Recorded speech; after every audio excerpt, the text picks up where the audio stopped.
It takes two ingredients to deliver a message that really sticks. It takes the right message, and it takes the right time. Matta Chandler's 2012 sermon, God is for God, may not be the best message he's ever preached. It may not stand as a textbook example of biblical exposition, but it still made waves. It still racked up hundreds of thousands of views on YouTube. Many Christians count it among their favorite sermons of all time. They love Chandler's bold declaration of God's pursuit of his own glory. But what many people don't know is a story of what makes this sermon truly remarkable. Preaching to a rowdy crowd that was reveling in their church's growth and success and excitement, Chandler's sermon was not only the right message, it was the right message at the right time. Let's give it a closer look.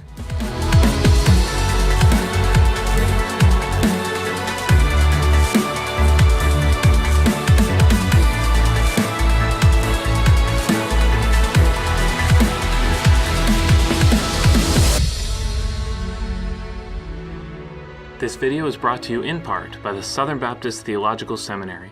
You can download a free book from Southern and learn more about training for preachers at sbts.edu/Challies.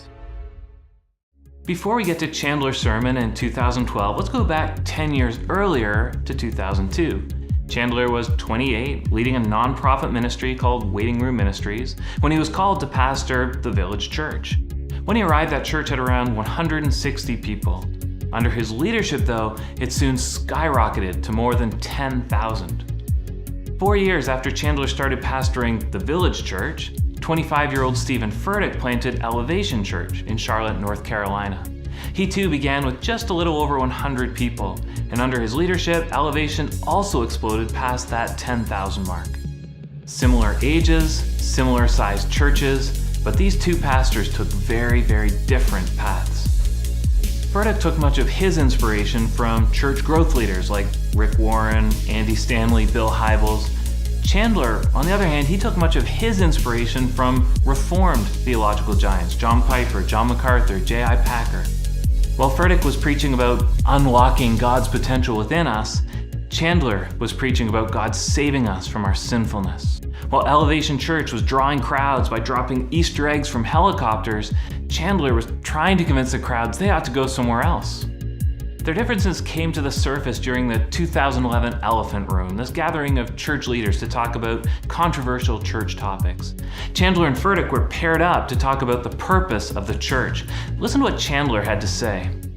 You just did it, bro. You literally just said evangelism and doctrine are exclusive. Yeah.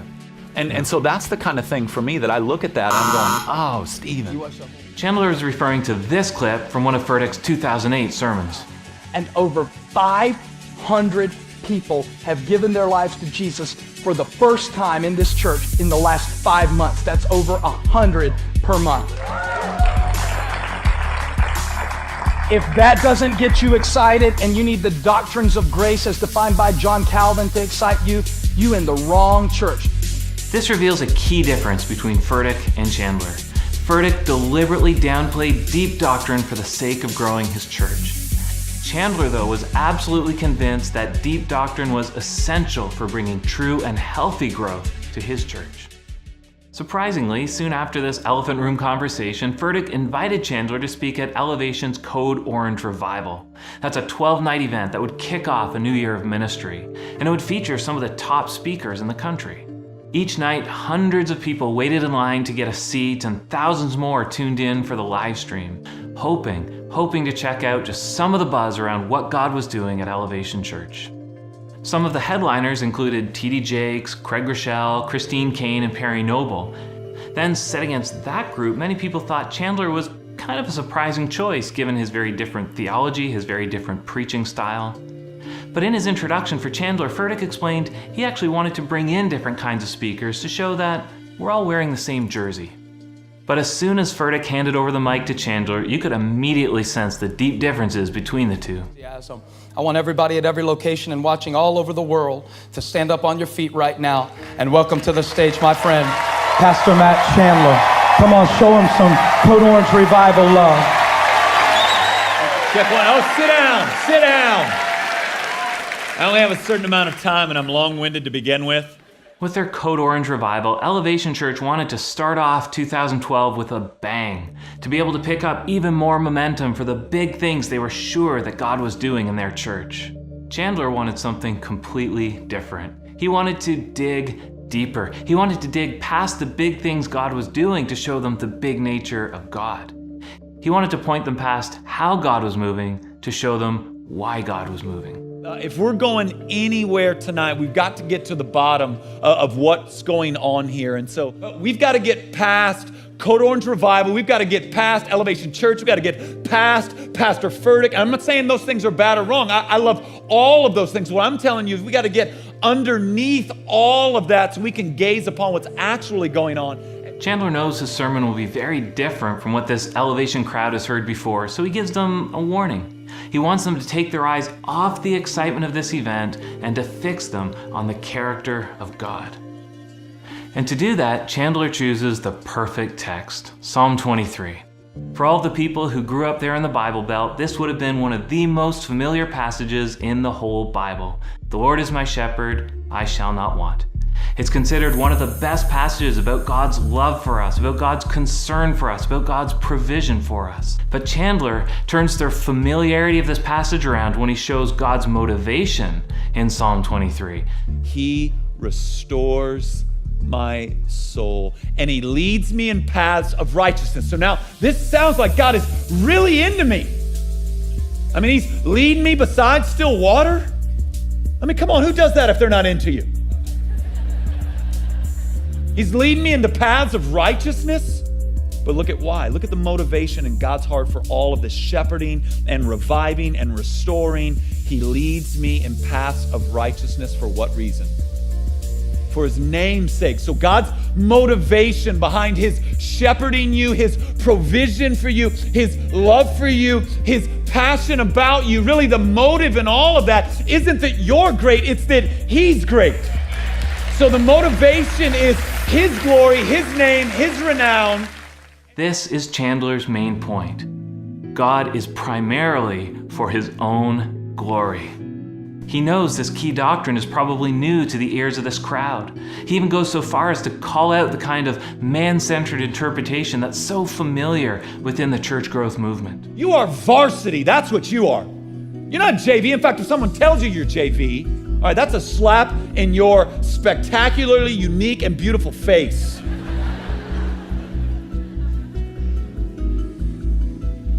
So it jostles us a bit because nobody is saying that. Unfortunately, it doesn't get preached very much either. It's a common practice for today's preacher to put us at the center of the Bible. And they do that by allegorizing Old Testament stories. So we are David fighting Goliath. We are Elijah calling out the prophets of Baal. We are Daniel protected by God in that lion's den. But if God is primarily for God and the Bible is not about us, then we are not the hero. In one of Chandler's most classic clips, he calls out the utter foolishness of this kind of reading. You'll keep infusing yourself into the stories of the Bible like you're the hero. And this happens all the time. All right, so I want to be straight. I love you enough to be straight. You're not David.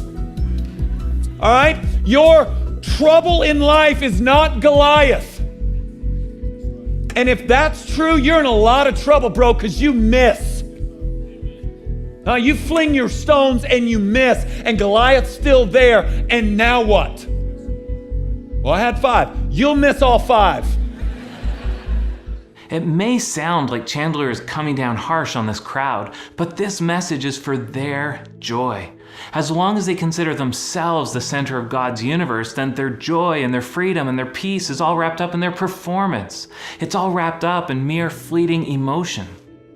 But if God is at the center, if he is the main point, if he is the hero, then they are freed to humbly rejoice in his rightful place as king. The universe doesn't revolve around them, and that is such good news.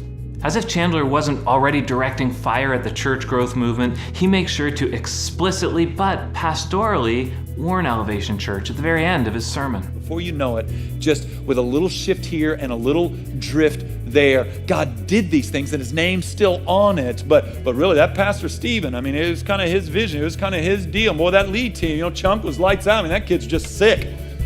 And then all of a sudden, that worship day, we have the best worship in the world. We've got and before long, you can weave these things into your culture and your ethos that are opposed to the things of God. And so when I pray for you and I pray for your pastor and I pray for this place, this is where my prayers are, that God would protect you. Israel never did well with blessing. Never did well with blessing. Tended to do real well with a whack to the head. So I'd rather that not be your story. So how did Elevation do with Chandler's whack to the head? Every night after the Code Orange revival, Elevation rebroadcasted the sermon. Every night, that is, except the night of Chandler's sermon. That night, Elevation made a programming change and they removed the sermon. After receiving some backlash, Stephen Furtick tweeted out an apology, and the following day the sermon was put back online. Despite clearing the air of that initial controversy, there was a little bit more to the story. 3 months after the event, the church created this recap video to celebrate what God had done.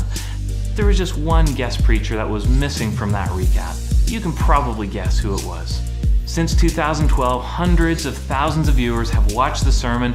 Many of them have had a very different perspective than the church did that night. Many have praised it for its unrelenting focus on God's glory, and for its bold, its timely rebuke of man-centered preaching. The overwhelming consensus is that it was the right message. He preached powerfully, he preached biblically on God's passion for his own glory. But what makes the sermon stand out above the rest is where and when Chandler preached this message. Instead of stirring up the crowd and then gloating in their applause, Chandler took the opportunity to bring them low in humility so that God could be exalted. It was not just the right message, it was the right message at the right time. And that's what will make it stick around even when all of those other sermons have long since been forgotten.